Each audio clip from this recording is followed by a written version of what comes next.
ഇതാണ് കുട്ടിയെ കാണാൻ വന്ന ആള്. ഇവിടെ വെച്ച് സംസാരിച്ചിട്ട് നമുക്ക് കുട്ടിയെ കാണാം. എന്താ പോരാ അണ്ണ? അതിനെന്താ ഒരു കുട്ടി സുന്ദരിയാണ്. ഞാൻ സത്യമേ പറയുള്ളൂ. പൊങ്ങച്ചോന്ന് നിങ്ങൾ കരുതരുതേ. അതിനെന്താ ദീപു, നീ ധൈര്യമായിട്ട് പറ. സുഖം കഴിഞ്ഞാലേ നിങ്ങൾ പ്രതീക്ഷിക്കുന്നതിനേക്കാൾ പാല് കിട്ടും. പീതാംബരൻ ചേട്ടാ, ഒരു മിനിറ്റ്. എന്താ വരുന്നേ? എന്തൊരു ബില്ലിങ്ങനെ പറയണത്?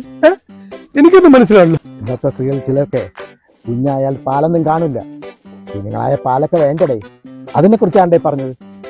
അതിന് കുട്ടികളുടെ പോഷകാഹാരം തന്നെ മുലപ്പാലല്ലേ. മിച്ചമുള്ളത് ഞാൻ ചെയ്യും. ബാക്കി വിൽക്കണം. വിൽക്കാനാ? എന്തിനാട്ടാ നിങ്ങൾ പറയണേ?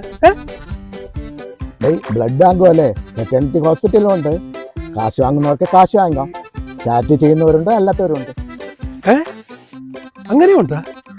പിന്നെ ഈ പാലൊക്കെ വിറ്റ് ലക്ഷപ്രഭു ആവും. ഈ പീതാംബരൻ ചേട്ടനെ ഓർമ്മിക്കണം കേട്ടാ. നിങ്ങളിവിടെ ഇവിടെ എന്ത് രഹസ്യം പറയാം? അങ്ങനെയൊന്നുമില്ല. അല്ല പീതാംബരൻ ചേട്ടാ, കുട്ടിയെ കാണുന്ന മുമ്പേ തള്ളയെ കാണിച്ചു തരാം. എന്നാലും തള്ളേന്നൊക്കെ പറയുമ്പം തള്ളയെ കണ്ടാലേ നിങ്ങൾക്ക് ഇഷ്ടപ്പെടും. എന്നാ നമുക്ക് കുട്ടിയെ കാണാൻ പോവാ. പീതാംബരൻ ചേട്ടാ വാ. ഒന്ന് നിന്നേ. ആ. ആ കാണുന്നതാണ് തള്ള. തള്ളേ?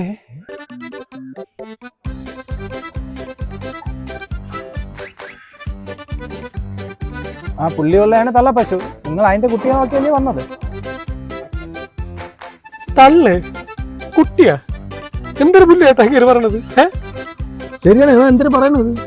നിങ്ങൾ പശുവിന്റെ കുട്ടിയെ നോക്കിയല്ലേ വന്നത്? നല്ല പാല് കിട്ടും. ഞാൻ കള്ളം പറയില്ല. എടാ, നിന്റെ മോളെ പെണ്ണ് കാണാനല്ലേ ഇവനെ വിളിച്ചോണ്ട് വന്നത്?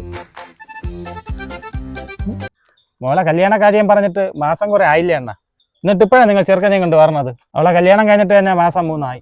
ഈ പശുവിനെ കാണാനോ എന്നെ വിളിച്ചോണ്ട് വന്നത്? ഞാൻ തരും കാളെ പുറത്ത് കാളയോ? അയ്യോ, എന്റെ കല്യാണം പോയി. നീ വിഷമിക്കാടേ. ബ്രോക്കർ എന്ന് പറയുമ്പോ എല്ലാരും ഉണ്ടല്ലോ. അപ്പൊ പശുവിന്റെ മാത്രമല്ലല്ലോ.